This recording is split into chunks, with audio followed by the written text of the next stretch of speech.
குரோர் கணக்கில் நடக்கும். டோட்டலாக பார்த்தீங்கன்னா குரோர் சில்வர்.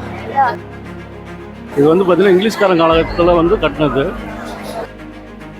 முன்ன முன்ன குறைஞ்சி தான் வரும், ஒன்றும் பெரிய அளவில் வராது.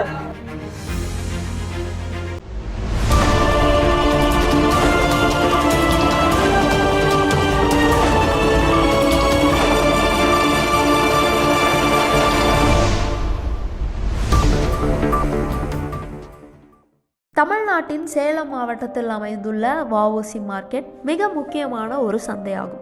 இது இந்தியாவின் மிகப்பெரிய வணிக மையங்களில் ஒன்றாக கருதப்படுகிறது மற்றும் இது சேலத்தின் பொருளாதார வளர்ச்சிக்கு முக்கிய பங்கு வகிக்கிறது. இது வந்து ஜூபிலி மார்க்கெட்டுமாங்க. இது வந்து பார்த்தீங்கன்னா இங்கிலீஷ்காரன் காலகட்டத்தில் வந்து கட்டினது.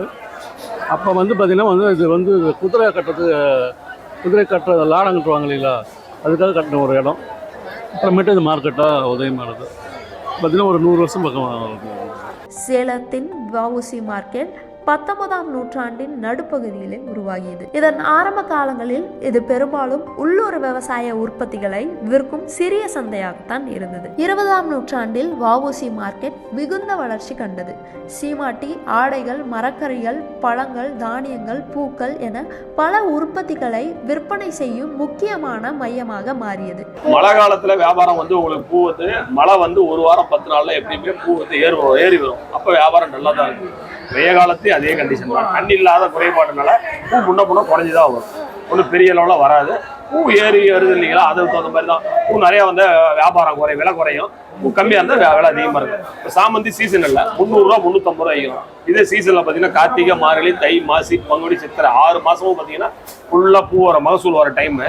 அப்போ பார்த்தீங்கன்னா 50 ரூபா 60 ரூபா 70 ரூபா 20 ரூபா 10 ரூபாய்க்கு கூட ஒரு கிலோ. இந்த காலகட்டத்தில் வஉசி மார்க்கெட்டின் பரப்பளவும் மற்றும் வர்த்தக மட்டமும் அதிகரித்து வந்துள்ளது. வஉசி மார்க்கெட் அதன் பரந்த அளவிலான பொருட்கள் மற்றும் மலிவான விலைகளுக்கு புகழ்பெற்றது. இது 4 வீதிகளில் பறந்து விரிந்து பல லட்சம் வாடிக்கையாளர்களை ஈர்க்கிறது. இது எல்லா வகையான பொருட்களையும் வழங்குவதால் மக்கள் தங்களது அன்றாட தேவைகளை இங்கு நிறைவு செய்து கொள்கின்றனர்.